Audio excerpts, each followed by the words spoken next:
We often think of things like wormholes and even Godier drives in terms of traversing vast amounts of space, meaning distance, effectively faster than the speed of light. You say, make it so, and Wesley, the teenaged whiz kid that somehow gained piloting certification of a superluminal starship before going to college, hits a button and the Enterprise warps to some otherwise impossibly distant planet, where you have to host trade negotiations, or alternatively get absorbed by an oil slick creature. But moving through space is also a function of time. Put very simply, if you're going to cross space, it's going to take time. Einstein viewed both space and time as inherently linked, hence space-time. And whenever you start talking about faster-than-light travel, you are necessarily also talking about a time machine. But we already, no matter what we do, travel in time, forwards. We live, age, and so on. Time passes. This dilates, as is famous in Einstein's relativity. Time does not tick at the same rate everywhere in the universe, rather it's conditional. And indeed, when you approach the speed of light, you near the point where time stops. Go faster than the speed of light and time reverses. Or so it is thought. No one's ever done that to see if it really happens, because the universe doesn't let you. General relativity has been an incredibly successful theory with numerous experimental proofs, but it suffers from the problem that we know that it is somehow incomplete and breaks down in certain cases, such as the quantum mechanical world, and also inside the event horizon of a black hole, where the equations just start spitting out infinity. Most scientists believe that this would be solved by a quantum theory of gravity if we can ever come up with one. But general relativity also predicts strange and mysterious things like wormholes, Einstein-Rosen bridges, and closed time-like curves that in principle may allow for some form of backward time travel.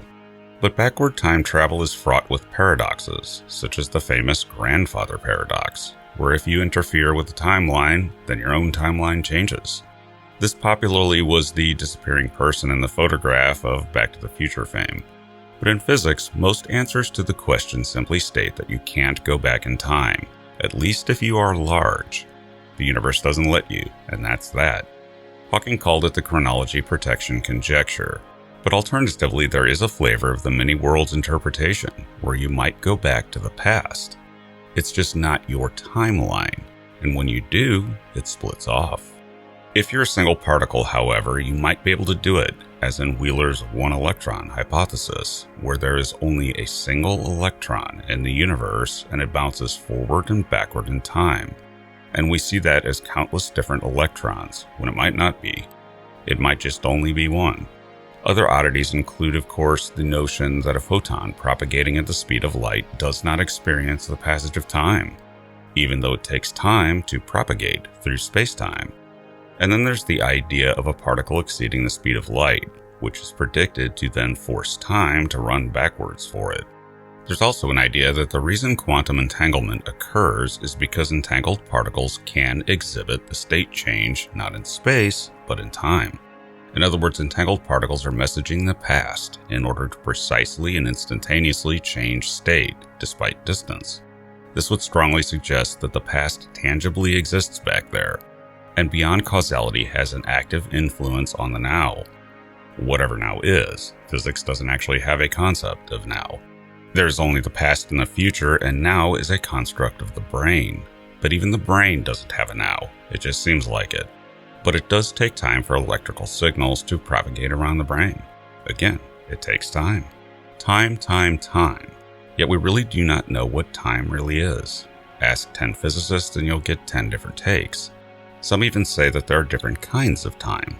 For example, some say that if you have a system where no motion occurs, nothing moves, then time would become irrelevant as nothing would ever change. But the universe doesn't allow that because of quantum effects that cannot be stopped. For example, if you stop all motion, uranium will still decay, and thus mark the passage of time. Yet others see time as a dimension, as in many versions of string theory. There we have 10 dimensions of space and 1 dimension of time that we are moving forward through. Interestingly, as embattled as string theory has been in recent years, it's actually now moving in the opposite direction, back towards viability. The reason for this is the recent evidence that dark energy is weakening as time progresses, which actually dovetails exactly with some of the string theory models. All is not lost in string theory, and work in that arena may well finally provide a way to test string theory, at least indirectly. Time as a dimension is an interesting take and somewhat intuitive in its own way, but back to general relativity and time travel. In the grain of the Alcubierre drive, in this case stationary or a wormhole, there is a related idea called a Krasnikov Tube, first proposed by Sergei Krasnikov in 1995. This is the same requirements of both a stable artificial wormhole or the Alcubierre drive, in that it requires exotic mass with negative energy density to work, a material we have no idea how to make, or if it even exists. All we know is that the laws of physics don't prohibit it. Where the tube differs, however, is that the endpoints are not just separated by distance, but in time itself. Effectively, what the Krasnikov Tube allows is that if you are traveling at near the speed of light, you can create and use the tube to make a return trip that takes you back in time to your destination just after you left, but not exactly. In short, it's a free time lunch. Yes, I just said time lunch, in that you don't lose massive amounts of time in your travel, but in fact gain much of it back through a kind of time travel. The key here is that you must do this all at very near the speed of light, with time severely dilated. Now to the paradoxes and causality violations. Cause always precedes effect, which is the main argument against backward time travel. The universe very emphatically runs on causality. The argument for the Krasnikov Tube is that it doesn't actually violate causality in that all points in the round-trip path have a kind of time-like separation interval that gets past it, in short, because all along the path there is still cause and effect. Curiously, this means that while you can travel back in time, almost to where you started, you can't send an electromagnetic message back to that time, solving the paradox of backwards communication. The universe prohibits it in this case. Thus, there is no causality or information violation, but there's a problem. Two scientists, Everett and Roman, found a potential wrench in the works of the Krasnikov Tube.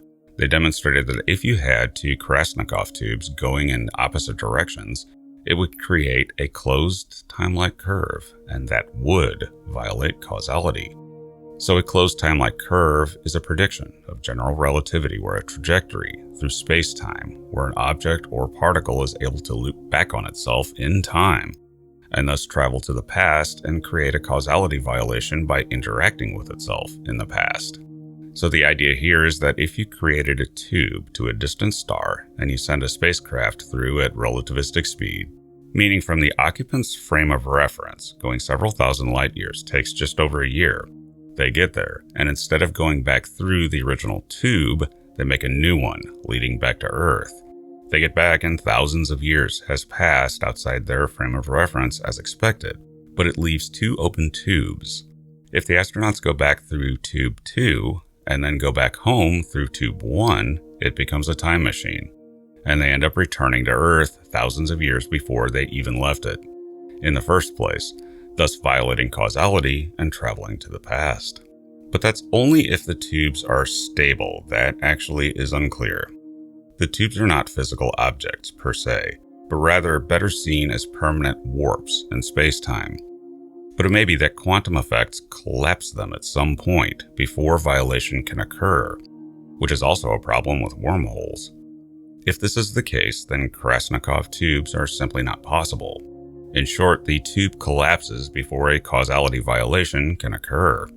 Ultimately, it's unclear. No one's ever built anything like this.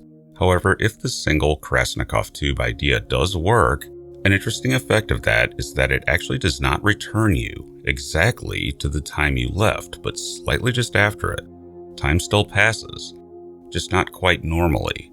But you're still just traveling at relativistic speeds and not faster than light, as in an Alcubierre drive or a wormhole. The Krasnikov Tube is thus a temporal-only phenomenon. This is interesting because it does not involve violating the speed of light, just very high but legal acceleration, which is entirely possible in the universe. How you would get up to those speeds is another matter requiring its own set of solutions, especially in how to do it safely. And there again is the problem of figuring out how to create negative mass. But it is an interesting take on time travel that doesn't suffer as much from gross violations of causality, at least on its face. Anyway, food for thought. Thanks for listening. I am futurist and science fiction author John Michael Godier, currently addressing the zillions that have been asking for a LeBaron update. I'm happy to report that I have successfully weaned it off of oil, leading to much savings, as I no longer have to pay the possum for oil changes, which his rates were highway robbery. Current odometer reading, 640,000 miles, like new. And be sure to check out my books at your favorite online book retailer and subscribe to my channels for regular in-depth explorations into the interesting, weird, and unknown aspects of this amazing universe in which we live.